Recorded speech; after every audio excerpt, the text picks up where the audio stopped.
Praise to the lord. ఈరోజు దేవుడు మనకిచ్చినటువంటి వాగ్దానం ఏంటంటే, ఇర్మీయా గ్రంథము 31వ అధ్యాయము 3వ వచనం. శాశ్వతమైన ప్రేమతో నేను నిన్ను ప్రేమించుచున్నాను గనుక విడువక నీ ఎడల కృప చూపుచున్నాను. ఆమేన్. శాశ్వతమైన ప్రేమతో ఆయన మనల్ని ప్రేమిస్తూ ఉన్నాడు కాబట్టి మనల్ని విడువక మన ఎడల ఆయన కృప చూపిస్తూ ఉన్నాడు. మనుషులు చూపించే ప్రేమ శాశ్వతమైనది కాదు, కానీ దేవుడు చూపించే ప్రేమ శాశ్వతమైనది. ఎందుకంటే మనుషులు చూపించే ప్రేమ ఎప్పుడు కూడా మన దగ్గర వాళ్ళకి కావలసినటువంటి ఏదో ఒకటి ఉండి దాన్ని ఆశించి దానిని పొందుకోవాలని వారు మనల్ని ఇష్టపడుతూ వారు మనల్ని ప్రేమిస్తూ ఉంటారు. కానీ దేవుడు అట్లా ఉండేవాడు కాదు. మనుషులు చూపించే ప్రేమకి మన దగ్గర ఏదైతే ఆశించి మనల్ని ఇష్టపడుతూ ఉన్నారో, ఏదైతే ఆశించి మనల్ని ప్రేమిస్తూ ఉన్నారో అది వారికి దక్కనప్పుడు మన దగ్గర ఆశించే వస్తువు వారికి మనం ఇవ్వనప్పుడు, వారు ఆశించేది వారికి దక్కనప్పుడు వారు చూపించే ప్రేమలో వ్యత్యాసము కనిపిస్తుంది. అట్లాగే వారి ఎడల మనం ఏదైనా తొందరపడి ఒక మాట మాట్లాడటం కానీ, లేదా మనం ఏదైనా ఒక తప్పు చేయటం కానీ జరిగిందంటే వారు చూపించే ప్రేమలో ఖచ్చితంగా మార్పు వస్తుంది.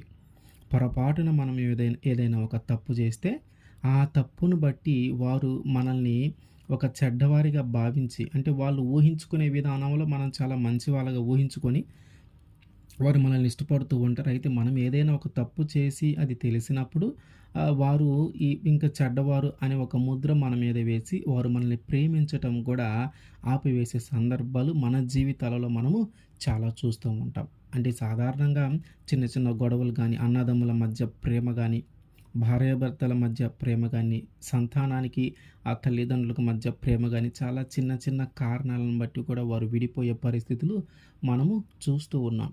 కానీ దేవుడు ఏమంటున్నాడంటే, మనుషులలాగా నేను చేయను, నేను నిన్ను శాశ్వతమైన ప్రేమతో నేను నిన్ను ప్రేమిస్తూ ఉన్నాను, కాబట్టే నిన్ను విడవకుండా ఉంటున్నాను అని దేవుడు చెప్తూ ఉన్నాడు. ఎందుకు అంత ఇష్టము దేవుడికి మనమంటే? దేవుడు ఎందుకు మనల్ని శాశ్వతమైన ప్రేమతో మనల్ని ప్రేమిస్తూ ఉన్నాడు? మనము చేసే పనులన్నీ ఎట్లా ఉన్నాయి? మనల్ని ఎందుకు అంత ఇష్టపడతా ఉన్నాడు ఆయన? మనమంటే దేవుడికి ఎంత ఇష్టమంటే, సాధారణంగా మనము ఎవరైనా చిన్నపిల్లలు ఏదైనా ఆడుకునేటప్పుడు ఒక బంకమట్టి లాంటి కానీ ఇట్లాంటి ఏదైనా ఇస్తే వాళ్ళు చిన్న చిన్న బొమ్మలు చేసే సమయంలో ఏం చేస్తారంటే వాళ్ళకి ఇష్టమైనది ఏదైతే ఉందో ఆ రూపము చేయటానికి వారు ప్రయత్నం చేస్తూ ఉంటారు. అట్లాగే దేవుడు ఏం చేశాడంటే ఆయన స్వరూపాన ఆయన రూపం ఎట్లాగుందో అట్లాగా మనల్ని చేశాడు. అంటే ఆయనకి మనమంటే ఎంత ఇష్టమంటే ఆయన రూపంలోనే మనల్ని చేశాడు. దేవుడు ఎట్లా ఉంటాడయ్యా అంటే, ఇదిగో మనిషి ఉన్నట్టే దేవుడు ఉంటాడు. ఎట్లా? 2 కాళ్ళు ఉంటాయి, 2 చేతులు ఉంటాయి, ఒక తల ఉంటుంది, ఇట్లా. అంటే ఆయన రూపానే మనల్ని చేసుకున్నాడంటే ఆయనకి మనమంటే ఎంత ఇష్టమో మనం అర్థం చేసుకోవాలి. మరి ఇంత ఇష్టపడుతున్నటువంటి దేవుడు, ఆయన స్వరూపాన చేసుకున్నటువంటి దేవుడు మన నుంచి ఏమి ఆశిస్తూ ఉన్నాడు? మనుషులు ఏమి ఆశిస్తున్నారంటే మన దగ్గర ధనమో, బంగారమో, ఆస్తో, పదవో, పలుకుబడో, అధికారమో, అందమో, ఇట్లా ఏదో ఒకటి మన కాడ ఉంటూ ఉంది కాబట్టి వారు మన దగ్గర ఆశిస్తూ ఉన్నారు. కానీ దేవుడు ఏమి ఆశించి మనల్ని ఆయన స్వరూపాన చేసుకున్నాడు? ఏమి ఆశించి మనల్ని శాశ్వతమైన ప్రేమతో ఆయన ప్రేమిస్తూ ఉన్నాడు? మన దగ్గర దేవుడికి ఇవ్వగలిగినంత విలువైనది ఏముందంటే ఏమీ లేదు. ఆయన మనలో కోరుకునేది ఏంటంటే నీ విరిగి నలిగిపోయిన హృదయాన్ని, నీ విరిగి నలిగిపోయిన మనస్సుని. సాధారణంగా ఎవరైనా మంచిదాన్ని కోరుకుంటారు, ఆ విలువ కలిగిన దానిని, మంచిదాన్ని, పవిత్రము కలిగిన దానిని, పరిశుద్ధము కలిగిన దాన్ని కోరుకుంటారు. కానీ దేవుడు మన నుంచి ఏం కోరుకుంటా ఉన్నాడంటే విరిగి నలిగి అలసిపోయినటువంటి నీ మనస్సును ఆయన కోరుకుంటా ఉన్నాడు. దానిని ఆయనకి సమర్పించమంటూ ఉన్నాడు దేవుడు. ఆయన నీ మీద శాశ్వతమైన ప్రేమ చూపిస్తూ ఉన్నాడు. దానికి ఏమి ఆశపడతా ఉన్నాడు, ఏం కోరుకుంటా ఉన్నాడంటే, ఇప్పటిదాకా ఈ లోకంలో జీవించినటువంటి నీవు, నీ జీవితంలో నీవు పడినటువంటి కష్టాలు గానీ, బాధలు గానీ, శ్రమలు గానీ, మోసము గానీ, నష్టము గానీ, సొంత వాళ్ళే మోసం చేసి గుండె పగిలిపోయే పరిస్థితుల్లో ఉన్నటువంటి మనము, మన యొక్క హృదయాన్ని ఆయన కోరుతా ఉన్నాడు. అంటే వీటన్నిటి ద్వారా మన హృదయం నలిగిపోయింది. వీటన్నిటిని బట్టి మన మనసు విసిగిపోయింది. ఎందుకు ఈ జీవితం అని అనిపించేంత పరిస్థితుల్లోకి మన మనసులో ఆలోచనలు వస్తూ ఉన్నాయి. మన హృదయంలో అట్లాంటి తలంపులు వస్తూ ఉన్నాయి. దేవుడు ఏమంటున్నాడు, ఎందుకో ఆ నలిగిపోయిన, విరిగిపోయిన ఆ మనస్సు, ఆ హృదయం నాకు ఇవ్వయ్యా, నేను దాన్ని సరిగా బాగు చేస్తాను, నేను దాన్ని చక్కగా చేసి నీకు మంచి జీవితం ఇస్తాను అని దేవుడు చెప్తూ ఉన్నాడు.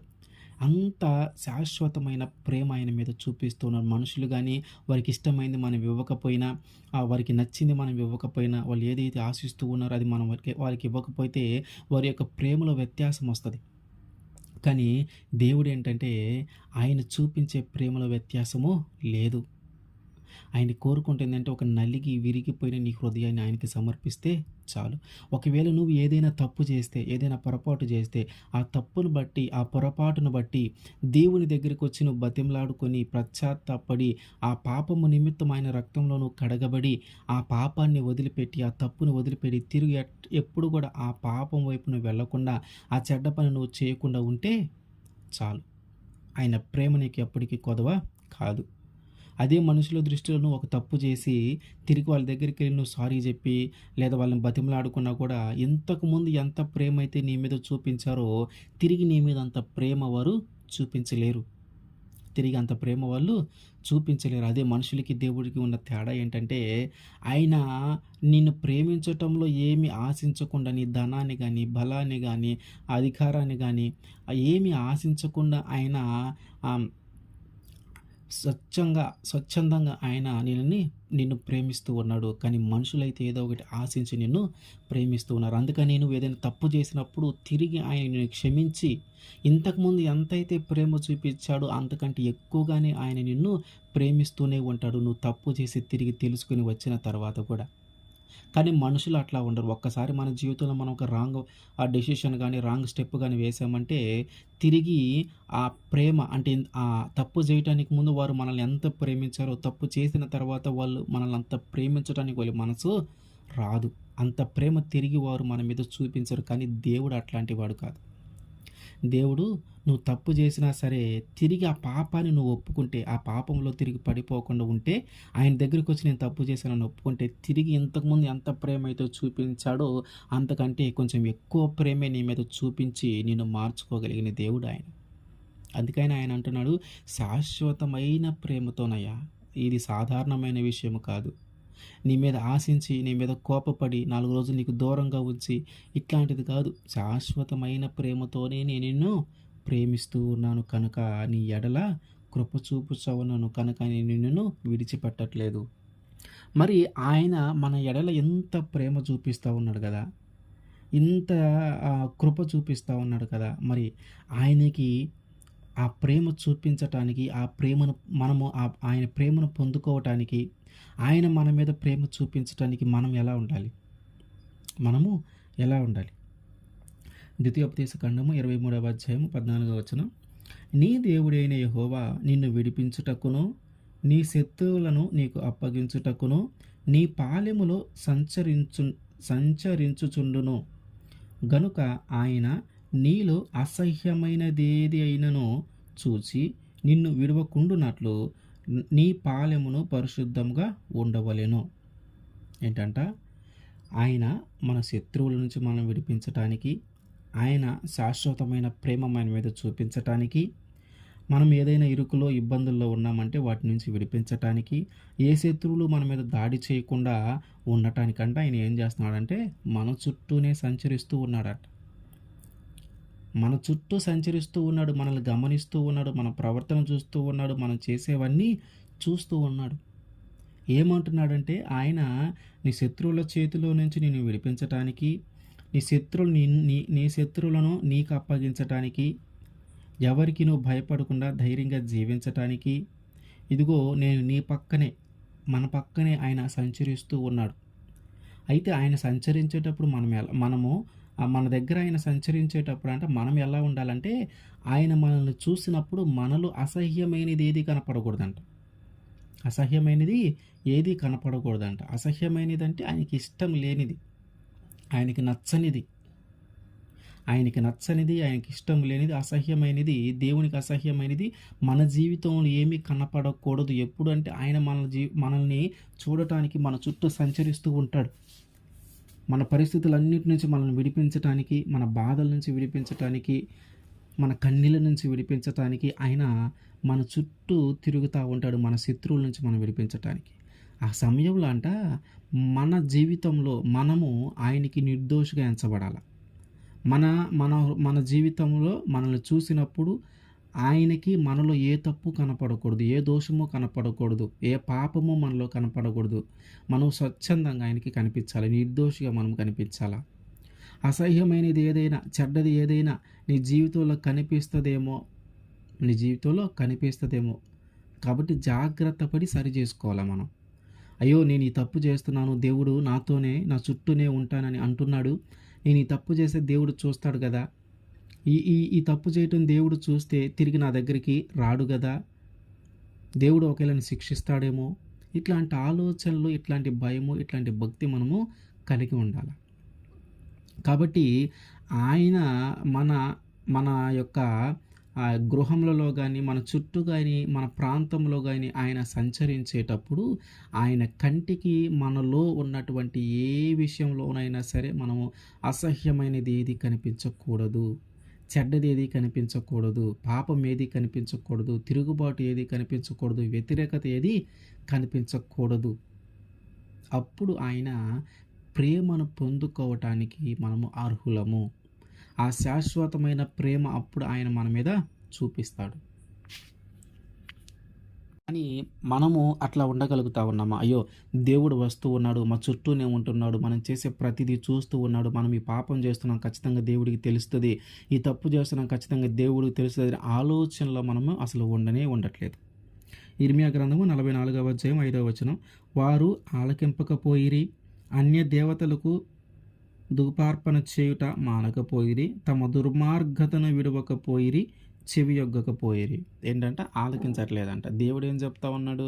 నేను మీ చుట్టూ సంచరించేటప్పుడు, నేను మీ ప్రాంతంలో సంచరించేటప్పుడు నీలో చెడ్డదేది నాకు కనపడనివ్వద్దు, నువ్వు పవిత్రముగా, పరిశుద్ధముగా నాకు కనిపించాలని దేవుడు చెప్తా ఉంటే మనం మాత్రం ఆయన మాట ఆలకించట్లా. మనం ఎప్పటిలాగే మన జీవితాన్ని మనం జీవిస్తూ ఉన్నాం, ఎప్పటిలాగే మన పాపం మనం చేస్తూనే ఉన్నాం.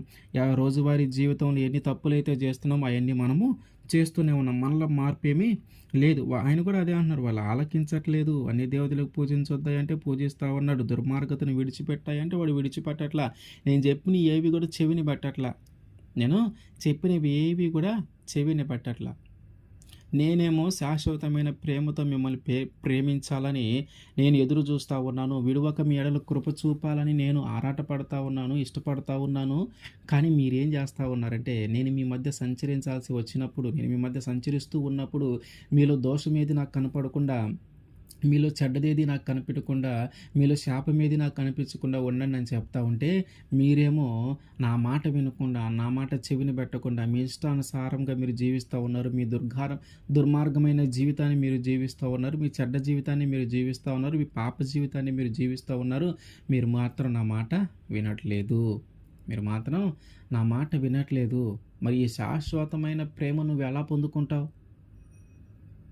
మనుషుల ప్రేమను పొందుకోవటానికి మనం ఆరాటపడతా ఉంటాం, కానీ దేవుని ప్రేమను పొందుకోవటానికి మాత్రం మనకి ఇష్టమే కలగట్లా. ఈ లోకమంతా వదిలిపెట్టి జీవించాలంటే మనకి ఇష్టం రావట్లా.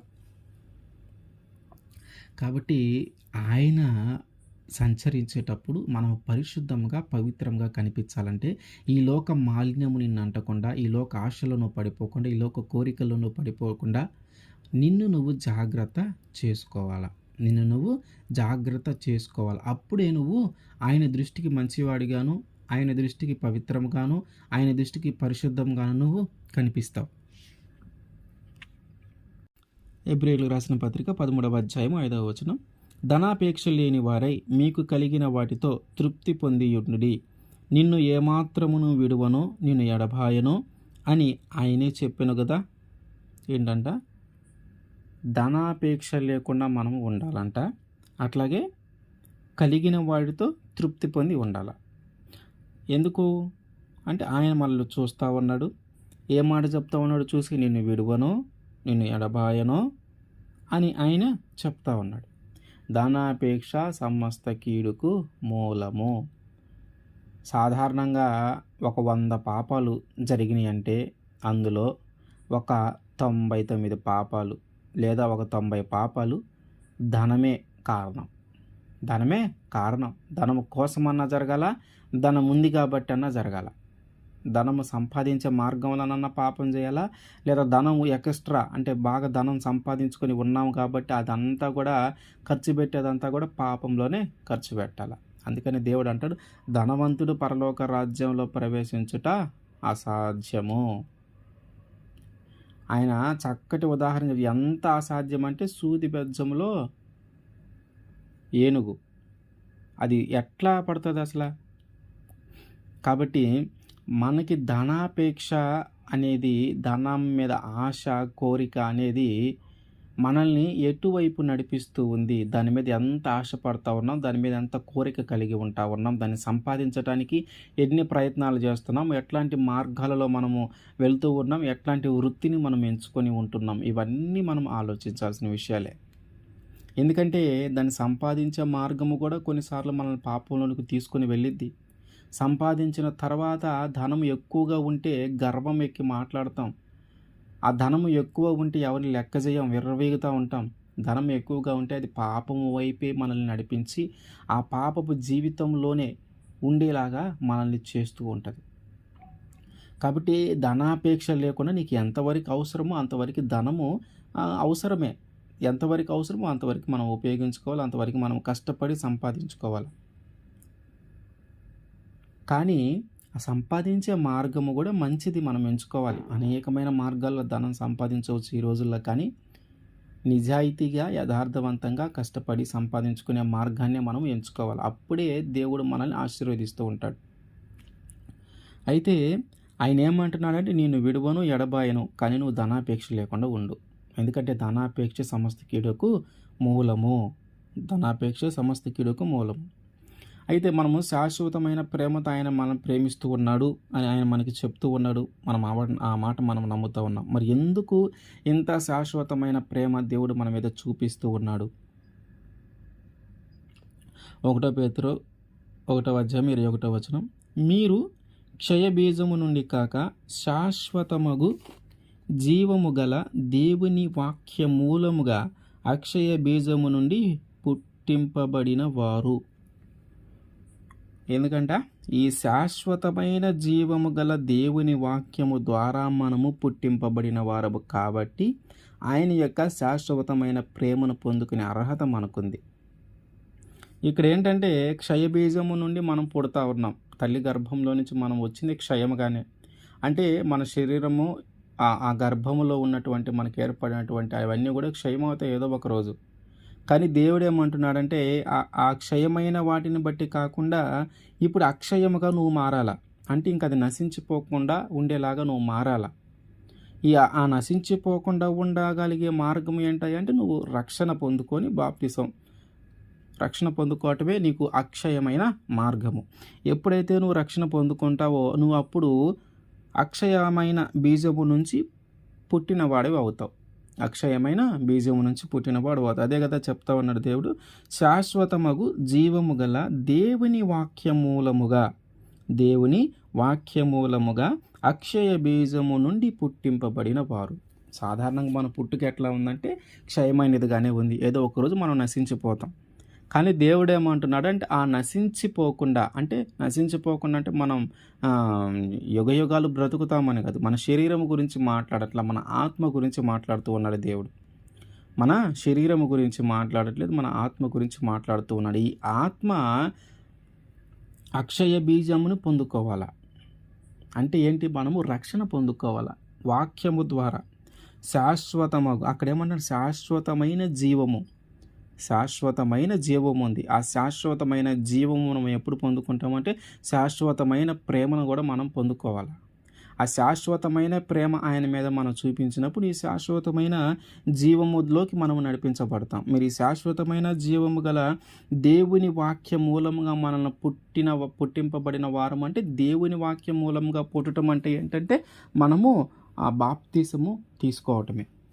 అంటే వాక్యాన్ని గ్రహించి మన మనస్సును మార్చుకొని దేవుని సన్నిధిలో మనం ఎదుగుతూ ఆయన యొక్క రక్షణ అనుభవాన్ని మనం పొందుకుంటే అప్పుడు మనము ఈ క్షయమైన దానే కాకుండా అక్షయమైన బీజము నుంచి పుట్టింపబడిన వారం అవుతాం. అప్పుడు మనం శాశ్వతమైన జీవము కలిగిన ఆత్మగా శాశ్వతమైన జీవము కలిగి మనం ఉంటాం. ఎక్కడంటే పరలోకంలో.